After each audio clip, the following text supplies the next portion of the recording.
हा जुन्या मंदिराचा भग्नावस्थेत असलेला नंदी. बरं. त्याच्यानंतर ह्या सर्व स्मृतिशिळा आहे.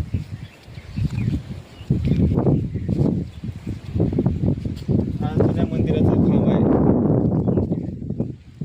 पूर्वीच्या काळी लढाईमध्ये जे वीरांनी प्राणाची आहुती दिली त्यांचं स्मरणार्थ अशा वीरगळ कोरलेला असायचा. त्यांना वीराचा दगड म्हणून वीरगळ म्हणत. त्याच्यामध्ये याचा मोठा भाग असतो. तर खाली खालच्या भागात वीर याचा अंत्ययंत्र असतं. त्याच्यानंतर वीर कोणत्या लढाईत गेला त्याच्यात ढाल तलवार घेऊन ये. त्याच्यात तो शंकराचा भक्त आहे. पूजा करताना तो कैलास गेला, कैलासवासी झाला असं त्याचा अर्थ आहे. त्याच्यानंतर ही स्मृतिशिळाच आहे. अशा ह्या गावातल्या